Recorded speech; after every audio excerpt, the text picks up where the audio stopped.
All right, let's dive into something really fascinating today. We're going to deconstruct a creative blueprint for a documentary about a woman who only travels to abandoned places. Now, I want you to forget everything you think you know about travel shows because this is a whole different way of telling a story. And this right here is the question that kicks the whole thing off. I mean, why would you choose crumbling ruins over a five-star resort?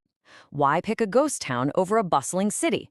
This single question tells us we're not just going on a trip. We're about to go deep into the mind of the person who's drawn to these places. So, here's how we're going to break this all down. First, we'll talk about why this is so different from regular travel content. Then, we'll get into this core idea of the empathic analyst. After that, we'll see how to actually use this method, uncover its deeper meaning, and finally, see how it becomes a blueprint that, honestly, anyone can use. Okay, first up, let's set the stage. To really get what this new strategy is doing, we have to understand what it's pushing against. We're looking way beyond that perfect, glossy, postcard version of travel that you see all over the internet. You know, the stuff that looks great, but maybe misses the real story. I mean, think about it. Most travel content follows a simple formula, right? It's there to motivate you to go somewhere, to give you advice on what to do, or to just give you a top 10 list of things to see. This new approach, it throws all of that out the window. The focus shifts entirely to just watching, to pure observation, deep analysis, and trying to decode why someone behaves the way they do. It's a huge shift from telling people how to asking why. And that shift in focus, well, that leads us directly to the heart of this entire strategy. It's a concept called the empathetic analyst. So what is this exactly? You can think of it as a kind of storytelling persona. The whole point is not to judge the traveler or to tell her what to do. Nope. It's about putting on this psychological and analytical hat to try and understand the hidden reasons behind her really unconventional choices. It's all about digging deep to get to the root of why she's doing what she's doing.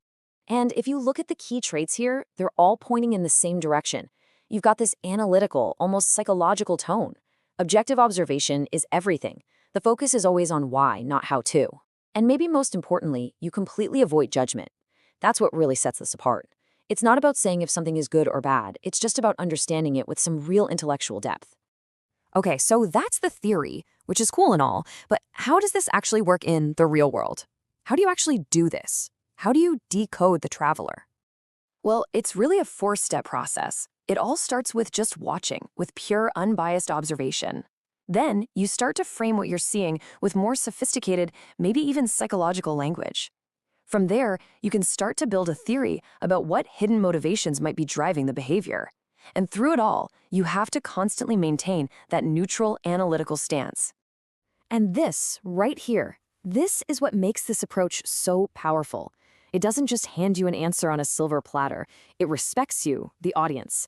It gives you the puzzle pieces and basically invites you to become an analyst yourself, to actually take part in the process of understanding. But you know, this whole thing goes even deeper.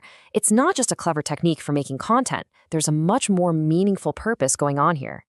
It really all comes down to this one powerful idea, bridging the gap between history and psychology. So what does that mean? It means the story isn't just about the history of this old abandoned place. And it's not just about the psychology of the traveler. It's about that amazing, fascinating space where those two things meet. Exactly. So those crumbling buildings, they're just the stage. The real story is the human connection to that stage.